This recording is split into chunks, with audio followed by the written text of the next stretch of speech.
नमस्कार। आज चैत्र शुद्ध षष्ठी शक 1946 सादर करीत आहोत ठाणे वार्ता। ठळक घडामोडी। ठाण्यातील नालेसफाईच्या टेंडरची चौकशी करण्याची आमदार जितेंद्र आव्हाड यांची मागणी। डोंबिवली MIDC परिसरामध्ये एका कंपनीला भीषण आग। आणि ठाण्यातील प्रसिद्ध स्त्रीरोग तज्ञ डॉक्टर महेश बेडेकर यांनी कॉम्रेड मॅरेथॉन स्पर्धा यशस्वीपणाने केली पूर्ण।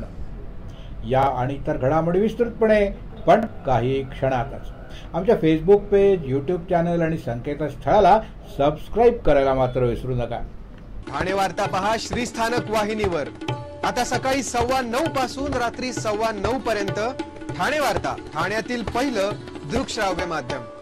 ठाणे वार्ता आणि श्रीस्थानक वाहिनीचं लाईव्ह स्ट्रीमिंग ठाणेवार्ता.com वरील लाईव्ह स्ट्रीमवर क्लिक करा आणि अगदी मोबाईलवरही ठाणे वार्ता श्रीस्थानक वाहिनीचा आनंद लुटा।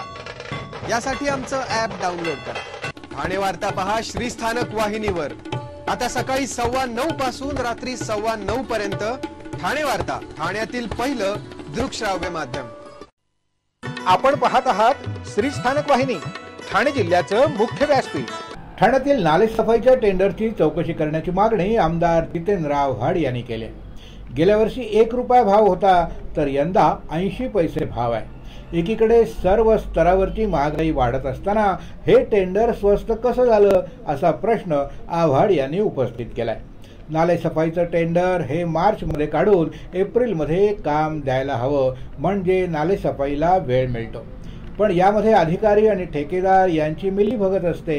त्यामुळं नालेसफाई म्हणजे हात की सफाई असून यामुळं नालेसफाई झालेली नाही असा आरोप आव्हाड यांनी केलाय। नालेसफाईचा प्रश्न ठाण्यात गेले 20 वर्ष सुरू असलेला प्रश्न असून अनेक ठिकाणी अनधिकृत इमारती नाल्यावर बांधण्यात आल्यामुळं काही ठिकाणी भरणी केली गेली आहे। नालेसफाई ही 20% कमी दरानं कशी होऊ शकते? कोणता ठेकेदार तुमच्या नालेसफाईसाठी पुढे येईल? नालेसफाई करायची आणि त्यात हात कसा मारता येईल हेच पाहिलं जातं। यामध्ये थोडा भ्रष्टाचार होत असल्याचा आरोप आव्हाड यांनी केलाय। नालेसफाई ही लहानच नव्हे तर मोठ्या विकासासाठी सुद्धा मार्ग मोकळा कसा करून देता येईल हे बघण्याची आहे। पाणी एवढं तुंबतं की आता स्विमिंग पूलमध्ये नको तर पुढचे 4 महिने नाल्यातच पोहूया अशी उपहासात्मक टीका आव्हाड यांनी यावेळी केली। पूर्व द्रुतगती महामार्गालगतच्या सेवा रस्त्यावरील वाऱ्याला हलणारं होर्डिंग तात्काळ काढण्यात येणार आहे। त्याची तयारी महानगरपालिकेनं सुरू केली आहे। तसंच महानगरपालिकेनं होर्डिंग मालक आणि जागा मालक यांना नोटिसा बजावल्या आहेत। त्याचबरोबर या होर्डिंगच्या नव्यानं प्राप्त झालेल्या स्थिरता प्रमाणपत्राची अर्थात स्टॅबिलिटी रिपोर्ट्सची देखील छाननी करण्याचा निर्णय महानगरपालिकेनं घेतला आहे। सेवा रस्त्यावरील मुक्ता ॲडव्हर्टायझिंग कंपनीकडे असलेलं होर्डिंग वाऱ्यानं हलत असल्याची तक्रार आल्यानंतर तिथं जाहिरात विभाग उपायुक्त दिनेश तावडे, उथळसर प्रभाग समितीचे सहाय्यक आयुक्त महेश आहेर यांच्यासह महानगरपालिकेच्या अभियंत्यांनी प्रत्यक्ष जाऊन पाहणी केली।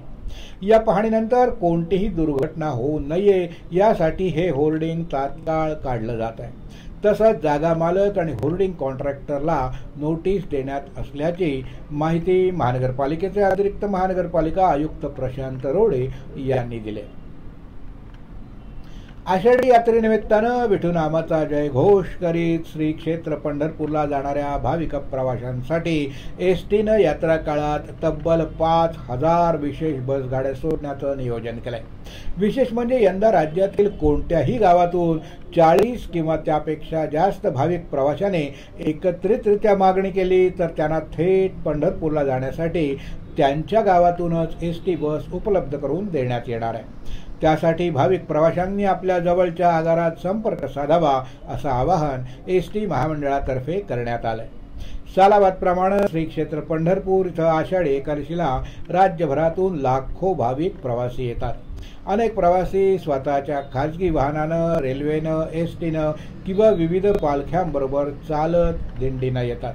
या प्रवाशांना एसटीनं यंदापासून थेट गाव ते पंढरपूर अशी बस सेवा उपलब्ध करून देण्यात आली आहे.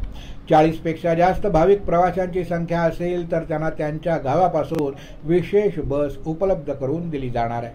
अर्थात या प्रवासात देखील 75 वर्षावरील ज्येष्ठांना मोफत प्रवास देणारी अमृत ज्येष्ठ नागरिक योजना, महिलांसाठी 50% तिकीट दरात सूट देणारी महिला सन्मान योजना यासारख्या अनेक शासनानं दिलेल्या सर्व सोयी सवलती लागू राहणार आहेत. मागील वर्षी एसटीनं आषाढी यात्रेनिमित्तानं 4245 विशेष बसगाड्या सोडल्या होत्या. याद्वारे यात्रा काळामध्ये 18,30,934 भाविक प्रवाशांची सुखरूप ने-आण एसटीनं केली होती. पंढरपूर यात्रेसाठी राज्यभरातील लाखो भाविकांसाठी विविध विभागातून गाड्या सोडण्यात येणार आहेत. डोंबिवली MIDC परिसरामध्ये आज सकाळी 10च्या सुमाराला एक भीषण आग लागली होती. या आगीमध्ये संपूर्ण कंपनी जळून खाक झाली आहे. 80% आग आता आटोक्यात आली असून ही आग विझवण्याचं काम अग्निशमन दलाकडून युद्ध पातळीवर सुरू होतं. डोंबिवलीतील इंडो अमाइन कंपनीजवळ रस्त्याच्या बाजूला उभ्या असलेल्या वाहनांना देखील आग लागली होती. काही क्षणातच आगीनं भीषण रूप धारण केलं. कंपनीत मोठ्या प्रमाणावर केमिकलचा साठा असल्यानं आगीवर नियंत्रण मिळवण्याचा प्रयत्न सुरू होता. मात्र बाजूला असलेल्या मालदे कंपनीनं देखील पेट घेतलाय. कंपनीला चारही बाजूने आगीनं वेढल्यानं आग नियंत्रणात आणताना कठीण बनलं होतं. 2 तासापासून अग्निशमन विभागाचे कर्मचारी आगीवर नियंत्रण मिळवण्याचा आटोकाट प्रयत्न करतात. या कंपनीच्या जवळील रस्त्यावर बाजूला उभ्या असलेल्या गाड्यांना देखील आग लागली होती. डोंबिवली MIDC मध्ये वारंवार लागणाऱ्या आगीच्या घटनांनी डोंबिवलीकर अक्षरशः हैराण झाले असून आज इंडो अमाइन कंपनीला लागलेल्या भीषण आगीनं संपूर्ण आसपासच्या परिसरात मोठ्या प्रमाणात धूर पसरला. या धुराचा मोठा स्थानिक नागरिकांना होताना बघायला मिळतोय. वारंवार घडणाऱ्या आगीच्या घटनांमुळे स्थानिकांमध्ये भीतीचं वातावरण निर्माण झालंय. MIDCत असलेल्या सर्व केमिकल कंपन्यांचं लवकरात लवकर स्थलांतर करा अशी मागणी आता स्थानिक नागरिकांनी केली आहे.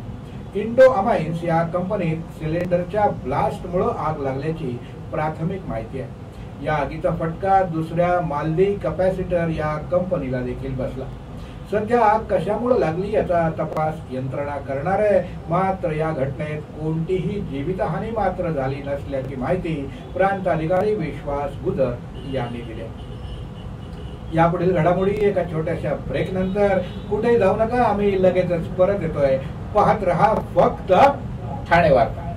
सर्व नागरिकांना आवाहन करण्यात येत आहे की सध्या डासांमार्फत पसरणाऱ्या डेंग्यू या आजाराचा प्रसार रोखण्यासाठी प्रत्येकाने पुढील प्रमाणे कार्यवाही करावी. डेंग्यू आजार एडिस इजिप्ती हा डास चावल्याने होतो. या डासांची पैदास साचलेल्या किंवा साचवलेल्या स्वच्छ पाण्यामध्ये होते. 8 दिवसांपेक्षा जास्त दिवस पाणी उघडे व साचून राहिल्यास त्यात डास अंडी घालतात. अंड्यांच्या अळ्या तयार होऊन पुढे डास तयार होतात.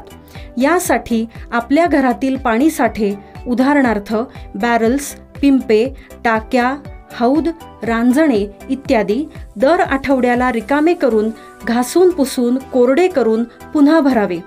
1 दिवस कोरडा दिवस म्हणून पाळावा. पाणी साठ्यांना घट्ट झाकणे बसवावीत किंवा जुनी साडी, चादर, धोतर यांनी बांधून झाकून ठेवावीत, म्हणजे डास त्यात जाऊन अंडी घालणार नाहीत. घराच्या गच्चीवर, आजूबाजूला, अंगणात कोठेही पाणी साचू देऊ नये. भंगार सामान उघड्यावर टाकू नये. उदाहरणार्थ टायर्स, प्लास्टिक सामान, कुंड्या, टाकाऊ वस्तू इत्यादी. अशा सामानात पावसाचे पाणी साठून त्यात डेंग्यूच्या डासांची पैदास होते. घरातील कूलर्स, फ्रीजच्या पाठीमागील ट्रे हे देखील वेळोवेळी कोरडे करावेत. लक्षात ठेवा, नुसत्या फवारणीने डास घनता कमी होत नाही, तर त्यासाठी डास पैदास ठिकाणे नष्ट करणे ही आपल्या सर्वांची जबाबदारी आहे. कोणताही ताप अंगावर न काढता जवळच्या शासकीय रुग्णालयात मोफत औषधोपचार घ्या. अशा प्रकारे नागरिकांनी सहकार्य केल्यास डेंग्यूचा प्रसार रोखणे सहज शक्य आहे. ब्रेक आपलं पुन्हा एकदा स्वागत. डोंबिवलीतील सोसायटीच्या लिफ्टमध्ये महिला डॉक्टरसोबत गैरकृत्य करण्याचा प्रयत्न करणाऱ्या डिलिव्हरी बॉयला पोलिसांनी बेड्या ठोकल्या. एका हाय प्रोफाईल सोसायटीत वयोवृद्ध रुग्णाच्या फिजिओथेरपीसाठी गेलेल्या एका महिला डॉक्टरसोबत लिफ्टमध्ये झोमॅटो बॉयनं गैरकृत्य करण्याचा प्रयत्न केला. या धाडसी महिला डॉक्टरनं त्याचा प्रतिकार केला आणि त्या झोमॅटो बॉयला पकडण्याचा प्रयत्न केला, मात्र तो पळून गेला. डॉक्टर महिलेनं या विरोधात मानपाडा पोलीस स्टेशनमध्ये तक्रार केली. मानपाडा पोलिसांनी झोमॅटो कंपनीबरोबर पत्रव्यवहार करून त्या आरोपीची पूर्ण माहिती मिळवली आणि त्याला अटक केली. यशवंत धोत्रे असं या आरोपीचं नाव असल्याचं मानपाडा पोलीस स्टेशनचे पोलीस निरीक्षक राम चोपडे यांनी सांगितलं. ठाण्यातील प्रसिद्ध स्त्रीरोगतज्ञ डॉक्टर महेश बेडेकर यांनी कॉम्रेड मॅरेथॉन ही स्पर्धा यशस्वीपणानं पूर्ण केली. दक्षिण आफ्रिकेतील 90 किलोमीटरची कॉम्रेड मॅरेथॉन ही जगातील सर्वात कठीण मॅरेथॉन मानली जाते.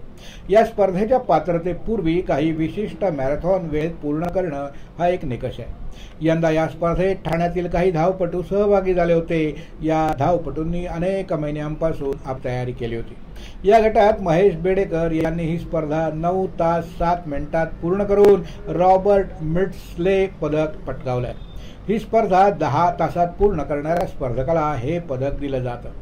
स्पर्धेचा मार्ग डोंगर टेकड्यांमधील अडथळ्यांमधून जातो. शेवटच्या किलोमीटरपर्यंत तिरंगा घेऊन धावणं हा एक सुखद अनुभव होता. भारत मातेचा जयघोष करणारे लोक सहभागींच्या वेदना कमी करण्यास मदत करत होते. त्यामुळेच ही खडतर स्पर्धा शेवटच्या टप्प्यात सहज शक्य झाली. या पदकाचं श्रेय अपर्णा बेडेकर आणि माझ्या संपूर्ण कुटुंबाला मी समर्पित करतो. ही शर्यत म्हणजे धावण्याचा सण. संपूर्ण 90 किलोमीटर एक वातावरण तयार करतं. फिनिशिंग लाईन ओलांडणं हा कोणत्याही मॅरेथॉनरसाठी आयुष्यभर जपण्याचा एक अनोखा अनुभव असतो, अशा भावना डॉक्टर महेश बेडेकर यांनी स्पर्धेनंतर व्यक्त केल्या. प्राचीन काळी वेधशाळा नव्हत्या, कृत्रिम उपग्रहही नव्हते, हवामानाचे अंदाज अगोदर वर्तवण्यासाठी उपकरणं देखील नव्हती. त्या काळात पर्जन्य नक्षत्रांच्या वाहनावरून आणि ग्रहस्थितीवरून पावसाचे अंदाज वर्तवले जात असत, असं पंचांगकर्ते दाकरू सोमण यांनी सांगितलं. कधी ते अंदाज बरोबर येत तर कधी अंदाज चुकतही असत. पावसाचा आणि या नक्षत्र तारकांचा तसा थेट काहीही संबंध नसतो. मृग, आर्द्रा, पुनर्वसू, पुष्य, आश्लेषा, मघा, पूर्वा फाल्गुने, उत्तरा फाल्गुने आणि हस्त नक्षत्रात सूर्य असताना आपल्याकडे पावसाळा असतो. सूर्य ज्या नक्षत्रात प्रवेश करतो त्या नक्षत्रापासून प्रवेशकालीन चंद्र नक्षत्रापर्यंत नक्षत्र संख्या मोजावी आणि त्या संख्येला 9ने भागावं. जी बाकी राहील त्यावरून अनुक्रमे पर्जन्य नक्षत्रांची वाहनं जाणावी. 1 बाकी राहिली तर घोडा समजावं, 2 बाकी राहिली तर कोल्हा वाहन समजावं, 3ला बेडूक, 4ला मेंढा, 5 म्हणजे मोर, 6 उंदीर, 7 म्हैस, 8 गाढव आणि 0 बाकी राहिली तर हत्ती वाहन समजावं. घोडा वाहन असताना डोंगर पर्वत प्रदेशात पाऊस पडतो. कोल्हा आणि मेंढा वाहन असताना पाऊस पडत नाही. मोर, गाढव आणि उंदीर ही वाहनं असताना अल्प पर्जन्यवृष्टी होते. बेडूक, म्हैस आणि हत्ती वाहन असताना खूप पर्जन्यवृष्टी होते, अति पाऊस पडतो, असं सांगण्यात आलं. पावसाविषयी अंदाज बांधताना केवळ पर्जन्य नक्षत्रांची वाहनच विचारात घेतली नव्हती, तर सूर्य, चंद्र, नक्षत्र संज्ञा देखील विचारात घेतल्या गेल्या होत्या. अश्विनी, भरणी, कृत्तिका, आर्द्रा, पुनर्वसू, पुष्य, आश्लेषा, मघा, पूर्वाषाढा, उत्तराषाढा, श्रवण, पूर्वा भाद्रपदा आणि रेवती ही 13 नक्षत्र चंद्र संज्ञक नक्षत्र म्हणून ओळखली जातात. उरलेली सर्व सूर्य संज्ञक नक्षत्र समजली जातात. सूर्य ज्या नक्षत्रात प्रवेश करेल ते नक्षत्र आणि तत्कालीन चंद्र नक्षत्र ही दोन्ही सूर्य संज्ञक नक्षत्र असतील तर वारा फक्त सुटतो, वादळ होतात असा अंदाज बांधला जातो. जर दोन्ही चंद्र संज्ञक नक्षत्र असतील तर पाऊस पडणार नाही असं समजलं जातं. एक सूर्य संज्ञक आणि दुसरं चंद्र संज्ञक नक्षत्र असेल तर पाऊस पडतो असं भाकीत वर्तवलं जातं. पर्जन्य काळात बुध शुक्र, बुध गुरु, गुरु शुक्र यांचे युतियोग असतील तर पाऊस चांगला पडतो. सूर्याच्या मागे पुढे आणि जवळच जितके जास्त ग्रह असतील तितका जास्त पाऊस पडतो. वृषभ, कर्क, तूळ, वृश्चिक, मकर, कुंभ आणि मीन या जलराशी समजल्या जातात आणि बाकी राहिलेल्या इतर निर्जल राशी मानल्या जातात. शुक्र आणि चंद्र हे जलग्रह मानले जातात. मंगळ, शनी आणि रवी हे निर्जली ग्रह समजले जातात. बुध आणि गुरु हे मिश्र ग्रह समजले जातात. पर्जन्य काळात जर बुध, शुक्र आणि गुरु हे चंद्रानं युक्त असतील किंवा शनीपासून 5, 7, 9 या राशीत चंद्र असेल किंवा शुक्रापासून 7व्या राशीत शुभग्रहावलोकित चंद्र असेल तेव्हा जास्त पर्जन्यवृष्टी होते. चंद्र आणि शुक्र हे दोघेही जेव्हा क्रूर ग्रहाने युक्त किंवा दृष्ट असतात तेव्हा मेघ अल्पवृष्टी करतात. बुध आणि शुक्र हे जितके जास्त एकमेकांच्या जवळ येतात आणि ते सूर्याच्या एकाच बाजूला असतात तितका पाऊस जास्त पडतो. पण बुध शुक्राच्या मध्यभागी रवी असेल तर पाऊस कमी पडतो. ठराविक नक्षत्र काळात पडणाऱ्या पावसाप्रमाणे त्याला शेतकऱ्यांनी गमतीशीर नावही ठेवली आहेत. कधी कधी सूर्यानं मृग नक्षत्रात प्रवेश करण्यापूर्वी सूर्य रोहिणी नक्षत्रात असताना पावसाचा प्रारंभ होतो, त्याला वळवाचा पाऊस म्हणतात. सूर्य पुनर्वसू नक्षत्रात असताना बहुधा जोरदार मुसळधार पाऊस पडतो, म्हणून पुनर्वसू नक्षत्रात पडणाऱ्या पावसाला तरणा पाऊस म्हणतात. वृद्धापकाळी माणसं नियमित कामं करीत असली तरी त्यांचा वेग मंद होतो. पुष्य नक्षत्रात सूर्य असताना नियमित पण मंद पाऊस पडतो, म्हणून पुष्य नक्षत्रात पडणाऱ्या पावसाला म्हातारा पाऊस म्हणतात. आश्लेषा नक्षत्रात पडणाऱ्या आसळकाचा पाऊस म्हणतात. पूर्वी सासू म्हटली की ती कडक स्वभावाची असायची, म्हणून सासूरवास हा शब्द प्रचारात आला. आणि सून म्हटली की ती हळूवार मृदू स्वभावाची, नम्र असायची. मघा नक्षत्रात पडणाऱ्या पावसाला शेतकरी सासूचा पाऊस म्हणून ओळखतात, तर पूर्वा फाल्गुनी नक्षत्रात पडणारा पाऊस हा सुनांचा पाऊस म्हणून ओळखला जातो. उत्तरा फाल्गुनी नक्षत्रात पडणाऱ्या पावसाला रब्बीचा पाऊस म्हणतात, तर हस्त नक्षत्रात पडणारा पाऊस हत्तीचा पाऊस म्हणून ओळखला जातो. चित्रा नक्षत्रात पडणारा पाऊस हा लपंडाव खेळत येतो, म्हणून चित्रा नक्षत्रात पडणाऱ्या पावसाला आंधळीचा पाऊस असं म्हणतात. शेतकऱ्यांनी ठेवलेली ही नावं आपल्याला गमतीशीर वाटतात, कधी कधी ती नेमकी अनुभवायला देखील येतात, असं पंचांगकर्ते दाखरो सोमण यांनी सांगितलं. आपण पाहत आहात श्री स्थानक वाहिनी, ठाणे जिल्ह्याचं मुख्य व्यासपीठ. ठाणे वार्ता पहा श्री स्थानक वाहिनीवर. आता सकाळी 9:15 पासून रात्री 9:15 पर्यंत ठाणे वार्ता, ठाण्यातील पहिलं दृकश्राव्य माध्यम. ठाणे वार्ता आणि श्री स्थानक वाहिनीचं लाईव्ह स्ट्रीमिंग ठाणेवार्ता.com वरील लाईव्ह स्ट्रीमवर क्लिक करा आणि अगदी मोबाईलवरही ठाणे वार्ता श्री स्थानक वाहिनीचा आनंद लुटा. यासाठी आमचं ॲप डाउनलोड करा. ठाणे वार्ता पहा श्री स्थानक वाहिनीवर. आता सकाळी 9:15 पासून रात्री 9:15 पर्यंत ठाणे वार्ता, ठाण्यातील पहिलं दृकश्राव्य माध्यम. आपण पाहत आहात श्री स्थानक वाहिनी, ठाणे जिल्ह्याचं मुख्य व्यासपीठ. आपण आपले कार्यक्रम किंवा बातम्या आम्हाला ठाणेवार्ता@gmail.com या ईमेलवर कळवू शकता. ठळक घडामोडी शेवटी पुन्हा एकदा. ठाण्यातील नाले सफाईच्या टेंडरची चौकशी करण्याची आमदार जितेंद्र आव्हाड यांची मागणी. डोंबिवली MIDC परिसरामध्ये एका कंपनीला पुन्हा भीषण आग. आणि ठाण्यातील प्रसिद्ध स्त्रीरोगतज्ञ डॉक्टर महेश बेडेकर यांनी कॉम्रेड मॅरेथॉन स्पर्धा यशस्वीपणानं केली पूर्ण. या ठाणे वार्ता. आपली एखादी बातमी बघायची राहून गेली असेल तर आपण आमच्या ठाणेवार्ता.in या संकेतस्थळाला किंवा फेसबुक पेज तसंच YouTube चॅनलला अवश्य भेट द्या. तर मग पुन्हा भेटूया पुढल्या बातमीपत्रात, फक्त श्री स्थानक वाहिनीवर.